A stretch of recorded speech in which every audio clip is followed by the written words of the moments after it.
नमस्कार, कंज्यूमर अड्डा में आपका स्वागत है। आपके साथ मैं हूं विपिन भट्ट और आज हम कह रहे हैं नई नौकरी ले लो। जी हां, ऐसा क्यों कह रहे हैं? क्योंकि एक बड़ा सर्वे आया है।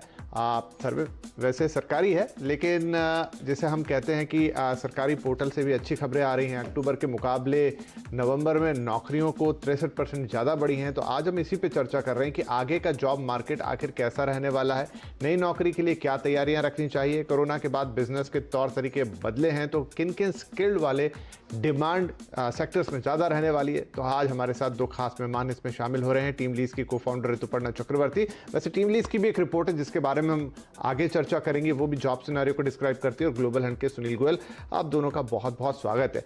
तो ऋतुपर्णा, ये जो रिपोर्ट है या कह लें कि जो जॉब डेटा है जो पोर्टल से आता है, नेशनल पोर्टल से, नेशनल सर्विस पोर्टल से, वो ये कहता है कि नवंबर में 68% का इजाफा हुआ है और कुछ 68,000 के आसपास अब वैकेंसीज हैं। लेकिन साथ में ये भी बताता है कि 1 करोड़ से ज्यादा लोग हैं जिन्हें नौकरियों की जरूरत है। तो ठीक है, परसेंटेज बड़ा अच्छा दिख रहा है सब कुछ, लेकिन ये रियलिटी से बहुत दूर है। देखिए, जो ऐसे ही इवन बिफोर कोविड इंडिया में ऐसा कभी सिचुएशन था नहीं कि हम उतना जॉब्स क्रिएट कर पा रहे जितना हम जितने बच्चे वर्कफोर्स को ज्वाइन कर रहे। So I think India has always witnessed a deficit between number of jobs that were getting created और जितने यूथ वर्कफोर्स में ऐड हो रहे हैं। So that gap always remain.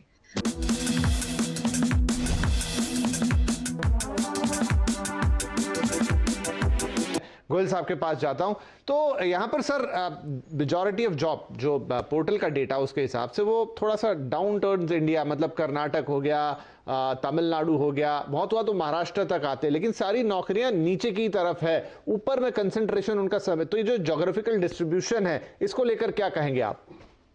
देखिए, हमारे यहाँ सबसे पहले दो चीज देखे कि इंडस्ट्री का स्प्रेड किधर रहा है। तो जो जिन स्टेट्स का आप नाम बता रहे हैं वहाँ पे नेचुरली पहले से ही मैन्युफैक्चरिंग है, आईटी सर्विसेज हैं, इलेक्ट्रॉनिक्स है। तो बहुत सारी ऐसी चीजें हैं जहाँ पे कि सर्विसेज डोमेन रहा है प्रोडक्ट एंड सर्विसेज का। मैं पूरा अगर आपको इसका एक साइकिल बताऊं कि जैसे कि सडनली जैसे मार्च अप्रैल में हुआ कि लॉकडाउन हो गया, लोगों को पता नहीं चला। पहले तो लोगों को ये लगा कि 2-3 हफ्ते में चीजें नॉर्मलाइज हो जाएंगी, 4 हफ्ते में, 6 हफ्ते में। बट चीजें प्रोलॉन्ग होने लगे तो हर कोई एक नए तरीके से अपने आप को प्लान करने लग गया। तो उस समय शायद झटके से बहुत सारे लोग छुट्टी पे भेजे गए या बहुत सारे लोगों की जॉब गई उसके बाद। बट साथ साथ लोगों को ये लगने लगा कि बिजनेस सस्टेनेबल है, कि बिजनेस अभी भी चल रहा है, डिमांड है मार्केट में।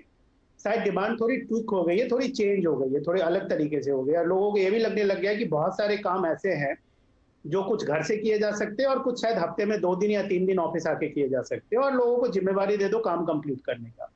क्योंकि इकोनॉमी तो बंद होके नहीं बैठ सकती। इसीलिए आप देखें तो जीएसटी का डेटा अगर आप देखें तो जीएसटी कलेक्शन अगर गवर्नमेंट का हो रहा है, इसका मतलब कहीं ना कहीं मैन्युफैक्चरिंग से लेके कंजप्शन तक वो चीजें साइकिल में आ गई हैं पूरी तरीके से। और जब ये पूरा साइकिल चल रहा है तो इसके अंदर लोग भी चाहिएंगे काम करने के लिए। लोग अपने आप तो इकोनॉमी जनरेट नहीं होगी, तो लोगों की भी रिक्वायरमेंट है। तो अगर आप ओवरऑल सेक्टर देखें तो एक तो हम ग्लोबल डिमांड से अफेक्टेड है, जो कि इस मार्केट को जो हमने देखा है, जो हमने स्टडी करी है टेक्नोलॉजी में, आईटी में, आईटीएस में, बीएफएसआई में, जो global services, export of services से एक्सपोर्ट ऑफ गुड्स है, वहां पे डिमांड बढ़ गई है। क्योंकि लोगों को लगता है कि इंडिया से सस्ता काम करवा सकते हैं तो हम अब वो अपने इस पैंडेमिक सिचुएशन को अच्छी तरह निकाल लेंगे, क्योंकि सस्ता काम हो रहा है या अच्छा काम हो रहा है तो चलो यहाँ से आ जाएगा। दूसरा, लोकल जो इकोनॉमी है वो भी स्लोली ग्रेजुअली ट्रैक पे आ गई है। तो जो लोग, जितने भी लोग काम कर रहे थे, कहीं ना कहीं उसमें डिमांड की जो है फर्दर डिमांड बढ़ गई है उसके अंदर। थोड़ा लोगों को रीस्किल करके, जिम्मेवार करके कि आप ये ऐसे नहीं करके आप घर से काम कर लीजिए, ये आपका टास्क है, अकाउंटेबिलिटी है, रिस्पॉन्सिबिलिटी है। तो मुझे लग रहा है कि लाइफ जैसे जैसे वापस ट्रैक पे आती जाएगी और जैसे ये न्यूज आता है कि वैक्सीन आ गई है, अभी कुछ चीजें ट्रबल शूट हो जाएंगी या चीजें कंट्रोल में आ जाएंगी, तो मुझे लगता है कि इकोनॉमी में बिजनेस का मोटिवेशन अप होता है। और जैसे बिजनेस मोटिवेशन अप होगा तो उसके लिए तो लोग हायर करेंगे तो 3 से 6 महीने में प्रोड्यूस करेंगे। तो आज की डेट में जो जॉब आ रही है वो ये टारगेट कर रहे हैं कि जनवरी से मार्च का क्वार्टर और उसके बाद का क्वार्टर शायद अच्छा उठेगा, इसीलिए लोग अभी हायर करके लोगों को अपने यहाँ जी हाँ, ये भी इससे एक साइन आता है कि जब हायरिंग हो रही है इसका मतलब है कि आगे इकोनॉमी में एक्टिविटी तो अच्छी खासी बढ़ने वाली है और तभी लोग हायर भी कर रहे हैं उसी उम्मीद में। तो ऋतुपर्णा, आप बात कर रही थी, आपका सर्वे भी बहुत बड़ा है, 21 सेक्टर, 137 से ज्यादा कंपनियां आपने उसमें स्टडी की हैं। तो कौन से वो बेसिकली सेक्टर्स होंगे या जॉब ट्रेंड्स होंगे जो हमको यहाँ सबसे ज्यादा देखने को मिलेंगे और किस तरह की हायरार्की में किन किन लोगों की जरूरत है? तो I think can you hear me? Sorry. जी जी।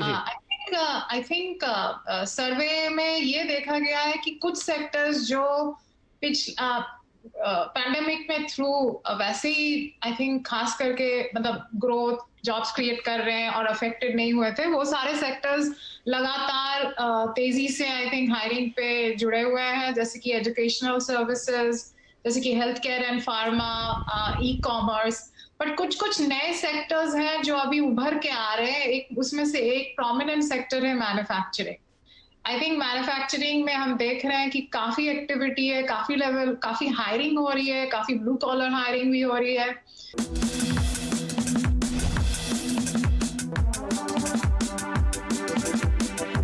लेकिन सुनील, यहाँ पे आप कह रहे थे कि थोड़ा सा रीस्किल करने की जरूरत होगी। उस रीस्किल का क्या मतलब है? क्या करना पड़ेगा? क्या अपग्रेड करना पड़ेगा खुद को? देखिए, अभी तक जो बहुत सारे ऐसे जॉब थे जहाँ पे कि एक सुपरवाइजरी रोल्स पैदा होते थे हमारे ऑर्गेनाइजेशन में, क्योंकि एक लोग हैं, उनके ऊपर एक सुपरवाइजर है, सुपरवाइजर के ऊपर सुपरवाइजर है, चाहे वो प्रोफेशनल सर्विसेज हो या सेमी स्किल सर्विसेज हो। मुझे क्या लग रहा है कि इस रिमोट वर्क इन्वायरमेंट में इस कोविड ने कुछ अच्छी चीज़ें भी दी हैं हम सबको, शायद ये इन्वायरमेंट के पर्सपेक्टिव से, लोगों के वर्क लाइफ बैलेंस के पर्सपेक्टिव से और सेल्फ रिस्पॉन्सिबल होने के पर्सपेक्टिव से भी शायद बहुत अच्छी चीज़ होंगी। और वहाँ पे कॉन्सेप्ट ये रहा है कि आज की डेट में लोगों को इंडिपेंडेंस दी गई है अपने घर से वर्क को एग्जीक्यूट करने के लिए, और मुझे लग रहा है ये सालों साल चलेगा। अगले 5 साल 10 साल तो ये कहीं नहीं गया। तो ये जो इसमें चीज है कि सेल्फ ड्रिवन, सेल्फ मोटिवेशन, अपने वर्क लाइफ बैलेंस को रह के अपने आप प्रोफेशनल चीजों को पर्सनल में मत आने दीजिए और पर्सनल को प्रोफेशनल में नहीं आने दीजिए। एक तो सबसे बड़ा ये एटीट्यूड डेवलपमेंट की जरूरत है लोगों के अंदर में, कोई भी काम है तो। नंबर 2 जो सबसे इंपॉर्टेंट चीज है कि हर इंडिविजुअल को मल्टीटास्किंग होना, क्योंकि आज के डेट में कंपनी किसी भी सिचुएशंस में, ऐसी सिचुएशंस कभी भी अराइज होती है, अब इसको एज ए रिस्क फैक्टर लेके हर बड़ी कंपनी, चाहे लोकल हो या ग्लोबल मल्टीनेशनल हो या फॉर्चून ऑर्गेनाइजेशन हो, इसको एज ए रिस्क फैक्टर लेके चल रही है। तो उस रिस्क फैक्टर में ये देख रही है कि ऐसी सिचुएशन अगर फ्यूचर में फिर कभी आती है किसी भी सिचुएशन से, तो उसको कैसे कंट्रोल किया जाए। यानी कि ऐसा कोई है जो एक इंडिविजुअल ऑर्गेनाइजेशन के अंदर टेक्नोलॉजी प्लेटफॉर्म्स या ऑटोमेशन के पर्सपेक्टिव से मल्टी स्किल्स हो सके और वो एक आदमी मल्टीपल काम कर सके। तो इसके अंदर ये सारे स्किल्स की जरूरत है। पहले एक हर आदमी बोलता था मुझे ये आता है और मैं यही कर सकता हूँ, मुझे ए आता है मैं ए कर सकता हूँ, मुझे बी नहीं पता और ना ही मुझे मेरे अंदर डिजायर है बी सीखने की। मुझे लगता है कि वहां पे ये चेंजेज आए हैं और हर कंपनी में देख रहे हैं आज के डेट में जो इंटरव्यूज भी हो रहे हैं या जो लोग देख रहे हैं वो इस पर्सपेक्टिव को देख रहे हैं कि ऐसी सिचुएशन अगर फ्यूचर में भी आती है तो कैसे ये चीज सिचुएशन हैंडल होगी।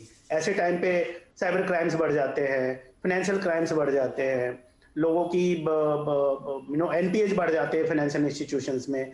तो उस सिचुएशन को कैसे कंट्रोल किया जाए और कैसे मोटिवेट किया जाए। मार्केटिंग के ट्रेंड्स चेंज हो जाते हैं ऐसे टाइम पे, कैसे मार्केट किया जाए प्रोडक्ट एंड सर्विसेज को। तो मुझे क्या लगता है कि एक ऑब्जर्वेंट पावर है जो कि मैन्युफैक्चरिंग से लेके सर्विसेज तक एंड टू एंड को जोड़ने की जरूरत है और उसमें यही सेट ऑफ पीपल हैं जो काम करेंगे। नए वाले तो आके सीख जाएंगे, उनके लिए तो चैलेंज नहीं है, चैलेंज है जो एग्जिस्टिंग लोग हैं। वो अपने आप को शायद चेंज करना पड़ेगा नए एनवायरनमेंट के हिसाब से और चेंज करके अपने आप को एडजस्ट करना पड़ेगा। तो ये डिमांड ग्लोबल डिमांड होगी, लोकल नहीं ग्लोबल डिमांड होगी वैसे लोगों की, क्योंकि हम ऐसी डिमांड भी आ रही है जहाँ पे लोग कह रहे हैं कि अब तो रिमोट वर्क हम अमेरिका बिल्कुल दे सकते हैं। जी फटाफट मैं ब्रेक लूं उससे पहले ऋतुपर्णा आप कह रही थी कि आप स्पेसिफिक्स भी बता सकती हो और जरूरत थोड़े स्पेसिफिक्स की होती है। So I think जैसे कि I think functionally अगर देखा जाए that किस function areas में या किस job roles में ज्यादातर डिमांड है। Interestingly सबसे ज्यादा डिमांड है अभी मार्केटिंग और सेल्स की, and I think it's interesting but side by side it's quite obvious.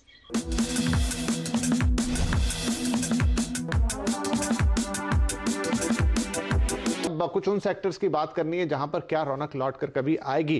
तो गोयल साहब, अब हम देखते हैं कि चाहे होटलिंग बिजनेस हो, एविएशन में तो एक हद तक फिर भी चीज़ें बेहतर हो चली हैं, लेकिन टूरिज्म हुआ है, ऐसे बहुत सारे चीज़ें जो आज भी इम्पैक्टेड है। वहाँ पे एक बहुत बड़ा वर्कफोर्स था, छोटा बड़ा हर लेवल का, जो कि अभी भी इम्पैक्टेड है। क्या ये सेक्टर्स में अब सुधार की कोई गुंजाइश दिखती है? अब तो वैक्सीन की बातें होने लगी हैं, लोगों का डर भी एक हद तक थोड़ा सबसाइड हुआ है।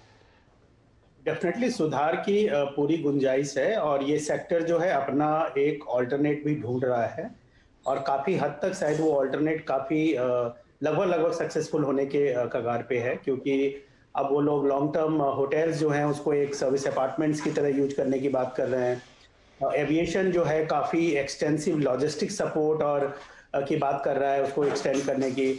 और टूरिज्म तो ऐसा है कि देखिए क्या है कि लोगों का ट्रेवल करना, तो इंडिया एज ए स्पेसिफिक अगर हम मार्केट देखें तो इंडिया के बहुत सारे लोग थे जो ग्लोबल मार्केट में काम करते थे और वहां पे जाके कुछ ना कुछ करते थे, चाहे वो नेबरिंग कंट्रीज हो या यूरोपियन कंट्रीज हो या नॉर्थ अमेरिकन हो, या कहीं पे भी जाके काम करते थे। बहुत ज्यादा लोग थे जो टूरिज्म सेक्टर में काम करते थे।